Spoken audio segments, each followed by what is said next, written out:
नमस्कार, संसद टीवी में आपका स्वागत है। मैं हूं प्रतिबिंब शर्मा और आप देख रहे हैं प्रश्नकाल। प्रश्नकाल दोनों सदनों लोकसभा और राज्यसभा में महत्वपूर्ण समय होता है और इस समय माननीय सांसद महत्वपूर्ण प्रश्न पूछते हैं जिसका उत्तर संबंधित मंत्रालय के द्वारा दिया जाता है। तो शुरू करते हैं आज का प्रश्नकाल। सबसे पहले बात कर लेते हैं लोकसभा में पूछे गए महत्वपूर्ण प्रश्नों की। अब सवाल गंगा नदी की सफाई से जुड़ा हुआ। इस सवाल को पूछा है लोकसभा सांसद डॉक्टर भोला सिंह ने। उन्होंने जल शक्ति मंत्रालय से पूछा कि क्या सरकार ने गंगा और उसकी सहायक नदियों सहित अन्य नदियों की सफाई के लिए कोई पहल की है। अगर हाँ तो ब्यौरा क्या है और यदि नहीं तो इसके क्या कारण हैं। नदी सफाई परियोजनाओं की स्थिति क्या है। बुलंदशहर से गुजरने वाली गंगा नदी पर विशेष ध्यान देते हुए प्रदूषण को कम करने और जल गुणवत्ता में सुधार लाने के लिए किए गए प्रयासों का ब्यौरा किया है। नदी की सफाई में वृद्धि के लिए क्या अन्य कदम उठाए गए हैं और नदियों की सतत और दीर्घकालिक सफाई सुनिश्चित करने के उद्देश्य से शुरू की गई नई परियोजना या योजना के बारे में क्या जानकारी है। इस सवाल का जवाब जल शक्ति राज्य मंत्री राजभूषण चौधरी ने दिया।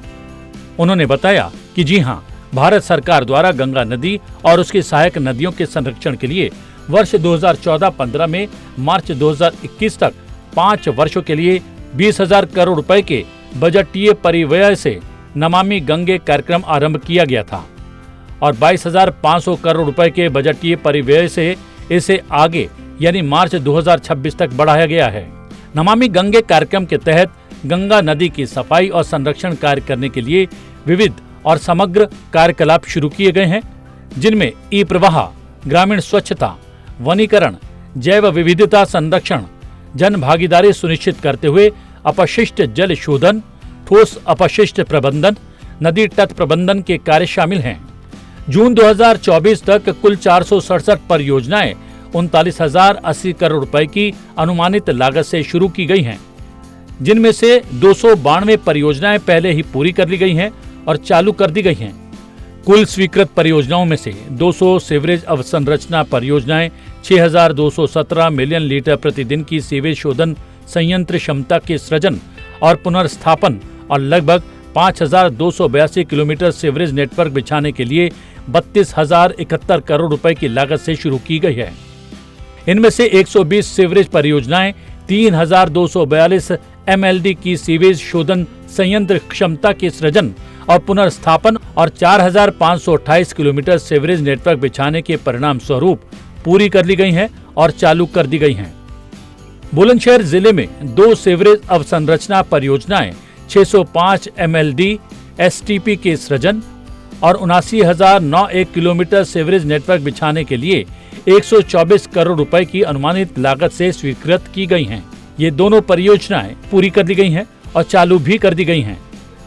गंगा और उसकी सहायक नदियों को स्थायी रूप से स्वच्छ करने और उन्हें प्रदूषण रहित करने के लिए NGP के तहत राष्ट्रीय स्वच्छ गंगा मिशन द्वारा उठाए गए अन्य कदम और परियोजनाओं में शामिल हैं। नमामि गंगे कार्यक्रम सीवेज अवसंरचना परियोजनाओं के अंतर्गत निर्धारित जल गुणवत्ता शर्तों को हासिल करने के लिए लंबी अवधि में उनका निरंतर परिचालन और रखरखाव सुनिश्चित करने के लिए उनके परिचालन और रखरखाव संविदा शर्तों को 5 वर्ष से 15 वर्ष की अवधि के साथ स्वीकृति प्रदान की गई है। औद्योगिक प्रदूषण को कम करने के लिए 5 साझा शोधन संयंत्रों नामक CETP 20 MLD, बंथेर CETP 4.5 MLD, Unnao CETP 2.65 MLD, Mathura CETP 6.25 MLD और गोरखपुर CETP 7.5 MLD को स्वीकृत किया गया है। गंगा की मुख्य धारा वाले राज्यों और उसकी सहायक नदियों के किनारे चल रहे ज्यादा प्रदूषणकारी उद्योगों की वार्षिक जांच वर्ष 2017 से की जा रही है। इन प्रयासों के परिणाम स्वरूप वर्ष 2017 में 26 टन प्रतिदिन से वर्ष 2022 में 13.73 TPD BOD भार में कमी आई है। वर्ष 2017 में 349 MLD से वर्ष 2022 में 249 MLD तक लगभग 28.6% बहिस्त्रव निर्वहन में कमी आई है। राष्ट्रीय स्वच्छ गंगा मिशन द्वारा गंगा और यमुना नदी पर नदी जल गुणवत्ता सीवेज शोधन संयंत्रों की सतत निगरानी के लिए एक ऑनलाइन डैशबोर्ड प्रयाग परिचालित किया गया है। कुल 139 जिला गंगा समितियों का गठन किया गया है, जो नियमित रूप से 4M बैठकें आयोजित करती है। जून 2024 तक 3032 से अधिक बैठकें आयोजित की गई हैं। चुने गए जिला गंगा समितियों के समन्वय में रामगंगा बेसिन में 4 जिलों अर्थात उत्तराखंड में उधम सिंह नगर, उत्तर प्रदेश में शाहजहांपुर, मुरादाबाद और बरेली जिला में लोगों को विकेंद्रीकृत योजना और नदी बेसिन प्रबंधन में बेहतर भागीदारी करने के लिए तैयार किया गया है। आर्द्रभूमि के संरक्षण के लिए उत्तर प्रदेश, बिहार और झारखंड राज्यों में 12.53 करोड़ रुपए की लागत से 4 परियोजनाओं को मंजूरी दी गई है। NMCG द्वारा राज्य वन विभाग के माध्यम से गंगा नदी के मुख्य धारा के साथ एक वानिकी कार्यकलाप परियोजना लागू की गई है, जिसमें लगभग 347 करोड़ रुपए के व्यय के साथ 31,494 हेक्टेयर क्षेत्र पर वनीकरण कार्य किया गया है। केंद्रीय अंतर्देशीय मत्स्य अनुसंधान संस्थान द्वारा कार्यान्वित विशेष परियोजनाओं के तहत मत्स्य जैव विविधता और नदी डॉल्फिन के प्रे बेस का संरक्षण करने और गंगा बेसिन में मछुआरों की आजीविका सुनिश्चित करने के लिए वर्ष 2017 से कुल 105 लाख भारतीय मेजर कॉर्प फिंगर लिंक्स को गंगा में रखा गया है। भारतीय वन्य जीव संस्थान देहरादून और राज्य वन विभाग के सहयोग से डॉल्फिन, आर्स, हिल्सा, कछुए और घड़ियाल जैसी जलीय प्रजातियों के लिए एक विज्ञान आधारित प्रजाति पुनरुद्धार कार्यक्रम, एक बचाव और पुनर्वास कार्यक्रम द्वारा डॉल्फिन, ऑटर्स, हिल्सा, कछुओं और अन्य नदी प्रजातियों की आबादी में आई बढ़ोतरी जैव विविधता में उल्लेखनीय सुधार को दर्शाता है। उत्तर प्रदेश राज्य में गंगा टास्क फोर्स का गठन किया गया है ताकि वो राष्ट्रीय स्वच्छ गंगा मिशन को उसके अनिवार्य कार्यों जैसे मिट्टी के कटाव को रोकने के लिए वृक्षारोपण, जन जागरूकता, भागीदारी अभियानों का प्रबंधन, जैव विविधता सुरक्षा के लिए संवेदनशील नदी क्षेत्रों में गश्त लगाना, घाटों की गश्त आदि को पूरा करने में सहायता कर सके। गंगा दूत 45,000, गंगा प्रहरी 2,900 और गंगा मित्र 700 का एक कैडर सार्वजनिक भागीदारी गतिविधियों में शामिल है। गंगा नदी के 5 राज्यों के 4,507 चिन्हित गांवों में स्वतंत्र घरेलू शौचालयों का निर्माण कार्य पूरा हो चुका है। इन सभी गंगा तट के गांवों को अब खुले में शौच मुक्त घोषित कर दिया गया है। इसके अलावा अब तक गंगा नदी के 3,679 गांवों को खुले में शौच मुक्त स्थिरता घोषित किया गया है। गंगा नदी के सफाई और संरक्षण के प्रयासों में जनता के बीच जिम्मेदारी और जुड़ाव की भावना पैदा करने के लिए व्यापक जन जागरूकता अभियान चलाए गए हैं। इनमें गंगा उत्सव, नदी उत्सव, नियमित सफाई और वृक्षारोपण अभियान, घाट पर योग, गंगा आरती आदि शामिल है। इन प्रयासों को गंगा रक्षक के समर्पित कैडरों, गंगा प्रहरी, गंगा विचार मंच, गंगा दूत आदि द्वारा भी सहायता प्रदान की जाती है। अब सवाल आवासन और शहरी कार्य मंत्रालय से जुड़ा हुआ। इस सवाल को पूछा है लोकसभा सांसद कमलजीत सहरावत ने। उन्होंने आवासन और शहरी कार्य मंत्रालय से पूछा कि अमृत 2.0 योजना के अंतर्गत शुरू की गई परियोजनाओं की स्थिति क्या है। अमृत 2.0 योजना के अंतर्गत नगर नियोजकों और अन्य पेशेवरों की नियुक्ति के लिए कितना बजट आवंटित किया गया है। राज्यों के अवसंरचनागत सुधार के लिए राज्य वित्त आयोग को प्रदान की गई धनराशि के वितरण का ब्यौरा किया है। मुख्य योजना और विकास योजना तैयार करने के लिए कितने शहरों को निधि प्रदान की गई है। इस सवाल का जवाब आवासन और शहरी कार्य राज्य मंत्री तोखन साहू ने दिया। उन्होंने बताया कि अटल नवीकरण और शहरी परिवर्तन मिशन 2.0 परियोजनाओं के लिए 66,750 करोड़ रुपए की केंद्रीय सहायता के साथ 1 अक्टूबर 2021 को 5 वर्षों की अवधि यानी वित्तीय वर्ष 2021-22 से वित्त वर्ष 2025-26 के लिए शुरू किया गया था। मिशन का उद्देश्य शहरों को जल सुरक्षित बनाने और देश के सभी सांविधिक शहरों में सभी परिवारों को चालू नलों के माध्यम से पानी की आपूर्ति की सार्वभौमिक कवरेज प्रदान करना है। मिशन का उद्देश्य अमृत योजना के पहले चरण में शामिल 500 शहरों के सभी परिवारों को सीवेज, सेप्टेज प्रबंधन भी प्रदान करना है। आवासन और शहरी कार्य मंत्रालय में अमृत 2.0 मिशन के लिए शीर्ष समिति द्वारा 1,82,569 करोड़ रुपए की लागत वाली 8,205 परियोजनाओं के लिए राज्य जल कार्य योजनाओं की मंजूरी दी गई है। इसमें 1,13,358 करोड़ रुपए की लागत वाली 3,543 जलापूर्ति परियोजनाएं, 62,935 करोड़ रुपए की लागत वाली 548 सीवरेज और सेप्टेज प्रबंधन परियोजनाएं, 5,432 करोड़ रुपए लागत वाली 2,713 जलाशयों का पुनरुद्धार परियोजनाएं और 842 करोड़ रुपए की लागत वाली 1,401 पार्क परियोजनाएं शामिल हैं। 1,15,858 करोड़ रुपए की लागत वाली 6,132 परियोजनाओं के लिए विस्तृत परियोजना रिपोर्ट अनुमोदित की गई है। 1,01,535 करोड़ रुपए की लागत वाली 5,153 परियोजनाओं के लिए निविदा आमंत्रण सूचना जारी की गई है। 69,613 करोड़ रुपए की लागत वाली 4,065 परियोजनाओं के ठेके दे दिए गए हैं और 813 करोड़ रुपए की लागत वाली 537 परियोजनाएं पूरी हो चुकी हैं। अमृत 2.0 दिशा निर्देश के अंतर्गत नगर नियोजकों की नियुक्ति के लिए बजट आवंटन का कोई प्रावधान नहीं है। 15वें वित्त आयोग ने शहरी स्थानीय निकायों के लिए राज्यों को अनुदान जारी करने की सिफारिश की है, न कि राज्य वित्त आयोग को। अमृत 2.0 के अंतर्गत 50,000 से 99,999 की जनसंख्या वाले 675 श्रेणी 2 शहरों के लिए भौगोलिक सूचना प्रणाली आधारित मास्टर प्लान तैयार करने की उप योजना 631 करोड़ रुपए अनुमानित परिव्यय के साथ शुरू की गई है। अगला सवाल डीजी यात्रा ऐप से जुड़ा हुआ है। इस सवाल को पूछा है लोकसभा सांसद जनार्दन मिश्रा ने। उन्होंने नागर विमानन मंत्रालय से पूछा कि सरकार द्वारा विशेषतः डीजी यात्रा ऐप की सहायता से डिजिटलीकरण के माध्यम से विमान यात्रा में दक्षता को बढ़ावा देने के लिए उठाए गए कदमों के बारे में क्या जानकारी है। इस ऐप पर कितने व्यक्तियों ने पंजीकरण करवाया है और ऐप के माध्यम से उपलब्ध कराई गई सुविधाओं के बारे में क्या जानकारी है। विमान यात्रा में दक्षता और डिजिटलीकरण को और बढ़ाने के लिए क्या रूपरेखा तैयार की गई है। इस सवाल का जवाब नागर विमानन मंत्री किंजरापू राम मोहन नायडू ने दिया। उन्होंने बताया कि हवाई अड्डों पर विभिन्न चेक पॉइंट्स पर यात्रियों को सहज अवरोध मुक्त और तीव्र यात्री प्रोसेसिंग उपलब्ध कराने के लिए चेहरे की पहचान तकनीक पर आधारित ऐप डीजी यात्रा लॉन्च किया गया है। कुछ हवाई अड्डों पर डीजी यात्रा के अलावा डिजिटलीकरण के माध्यम से हवाई यात्रा में दक्षता को बढ़ावा देने के लिए कुछ अन्य सेवाएं भी लागू की गई हैं।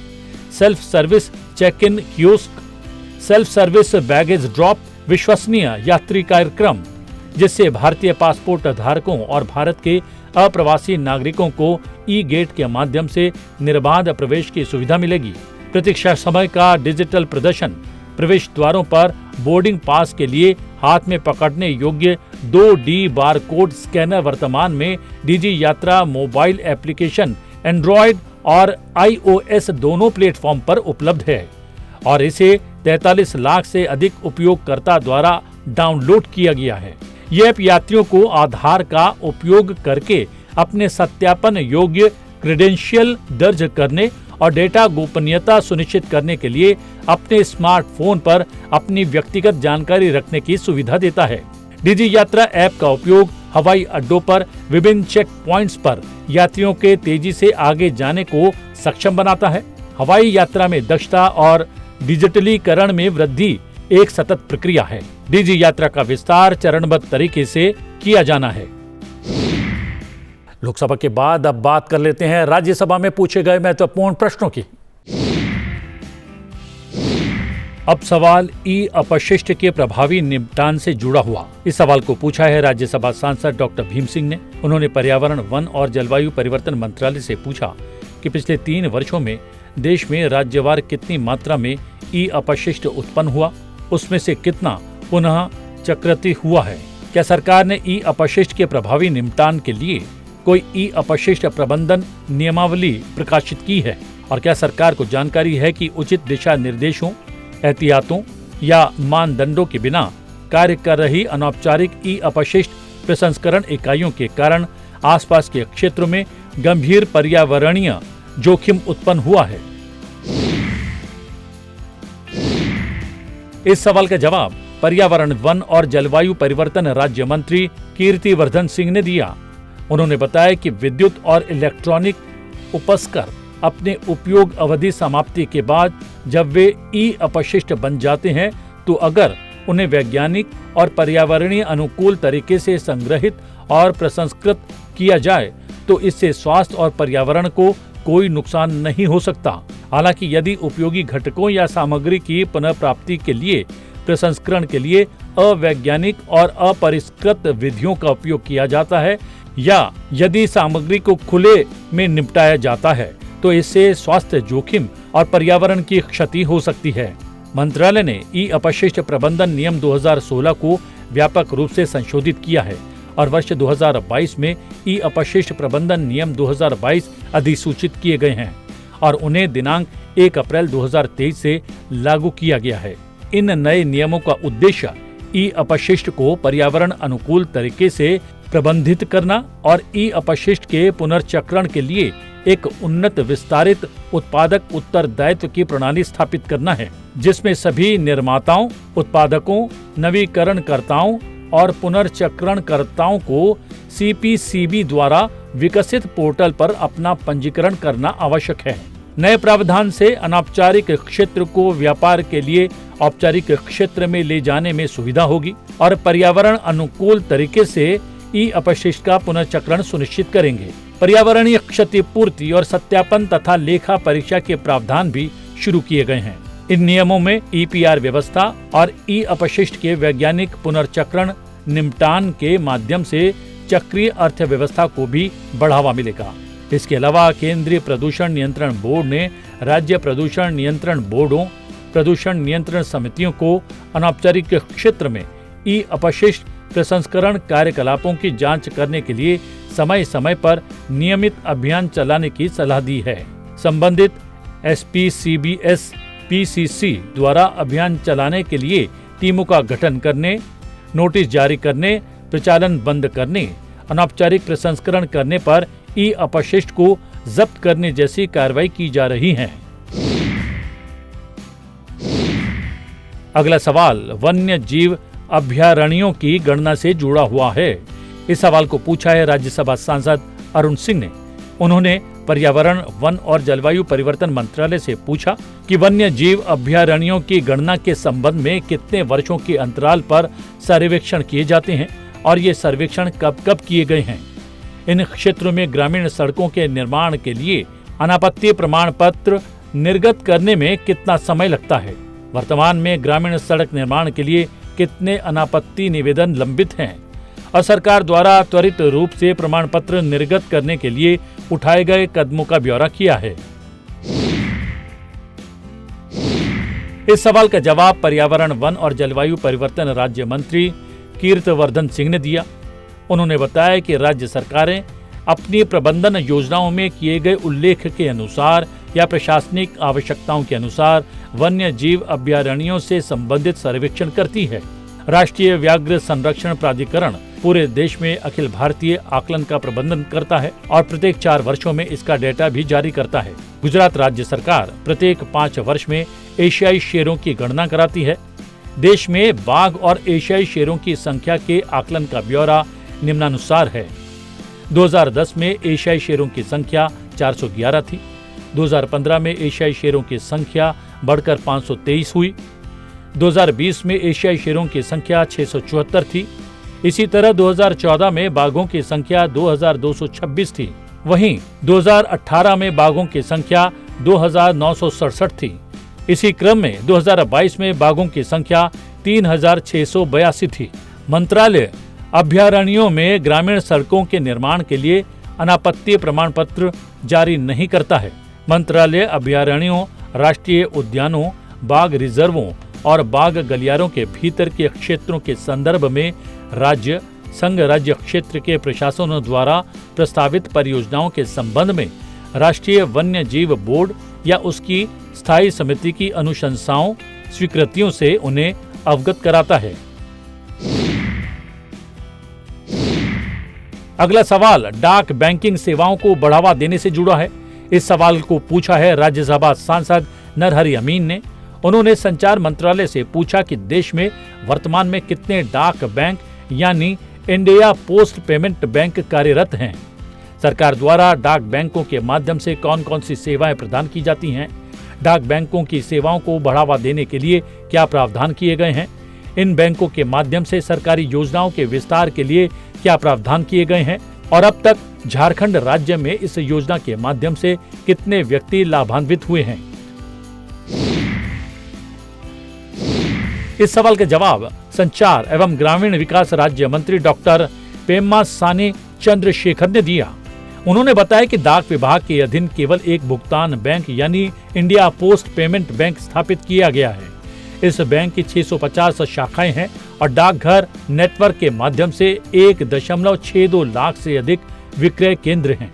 इंडिया पोस्ट पेमेंट बैंक विविध प्रकार की सेवाएं और उत्पाद मुहैया कराता है। इनमें बचत और चालू खाते, वर्चुअल डेबिट कार्ड, घरेलू धन अंतरण सेवाएं, बिल और जन उपयोगी सेवाओं के भुगतान, IPPB के ग्राहकों के लिए बीमा सेवाएं, डाकघर बचत खाते को IPPB खाते से जोड़ना, डाकघर बचत योजनाओं के लिए ऑनलाइन भुगतान, डिजिटल जीवन प्रमाण पत्र और आधार आधारित भुगतान प्रणाली के साथ साथ किसी भी नागरिक के लिए आधार में मोबाइल नंबर अद्यतन करने की सुविधा एवं 0 से 5 वर्ष की आयु वाले किसी भी बच्चे के लिए बाल नामांकन सेवा की सुविधा शामिल है।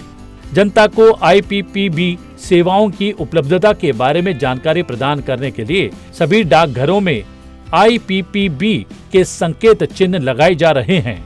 IPPB के उत्पादों और सेवाओं के प्रचार प्रसार के लिए डाक विभाग और IPPB नियमित रूप से विशेषकर ग्रामीण क्षेत्रों में कैंप लगाते हैं।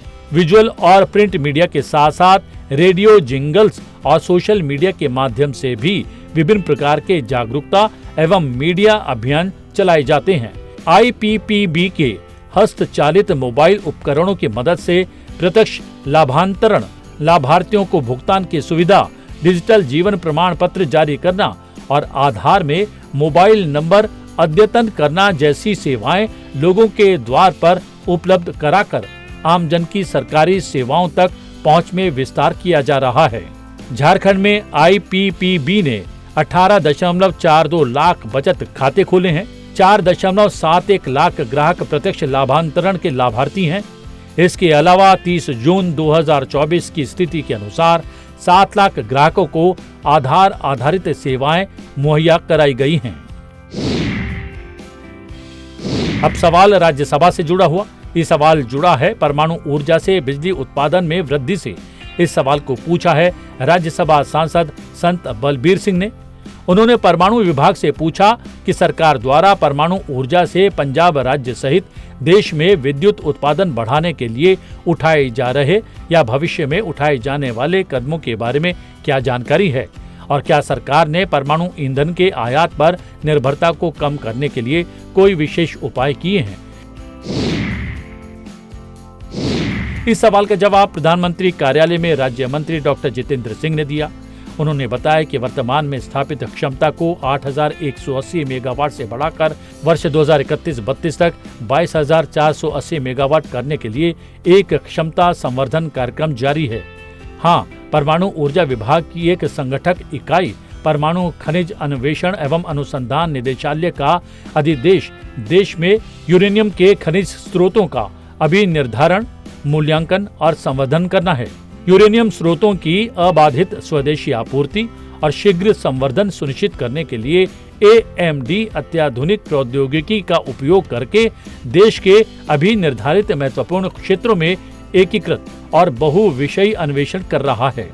जून 2024 तक AMD ने आंध्र प्रदेश, तेलंगाना, झारखंड, मेघालय, राजस्थान, कर्नाटक, छत्तीसगढ़, उत्तर प्रदेश, उत्तराखंड, हिमाचल प्रदेश और महाराष्ट्र में स्थित 47 यूरेनियम निक्षेपों में 4,23,222 टन स्वास्थाने U2O3 स्रोत स्थापित किया है।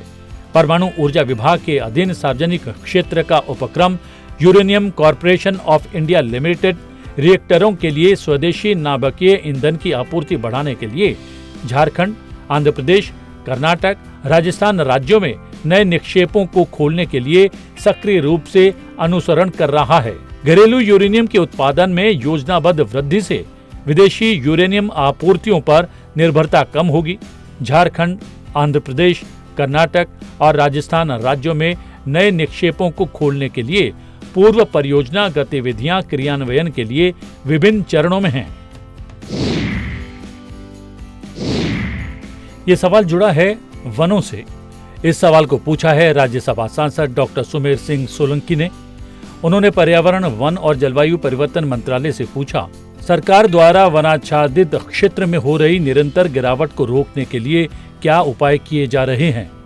क्या सरकार द्वारा इसके लिए कोई योजना तैयार की गई है? पिछले 3 वर्षों के दौरान इस प्रयोजन के लिए आवंटित बजट का क्या ब्यौरा है? इस सवाल का जवाब पर्यावरण, वन और जलवायु परिवर्तन मंत्री भूपेंद्र यादव ने दिया।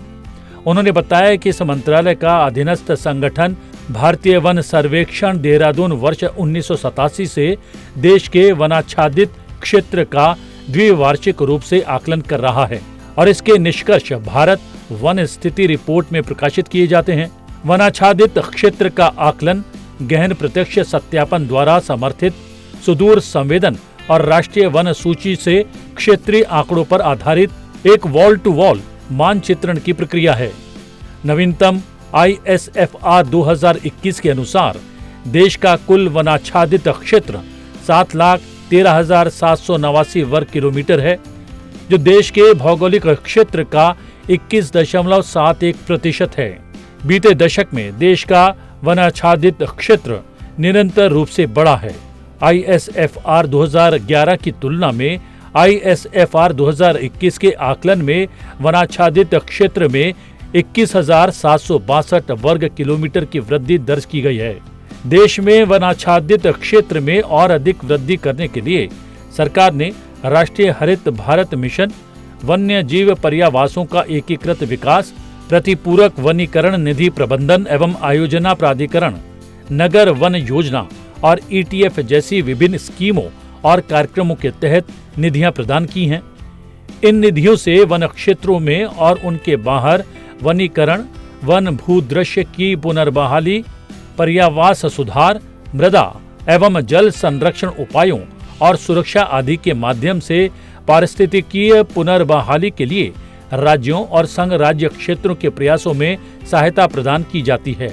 बीते 3 वर्षों के दौरान हरित भारत मिशन, काम्पा, वन्य जीव पर्यावासों का विकास, नगर वन योजना और पारी कार्य बल के तहत इस प्रयोजन के लिए मंत्रालय द्वारा जारी की गई है। प्रश्नकाल में आज के लिए इतना है। प्रश्नकाल में आपसे फिर भेंट होगी। फिलहाल मुझे आज्ञा दीजिए, लेकिन देखते रहिए संसद टीवी।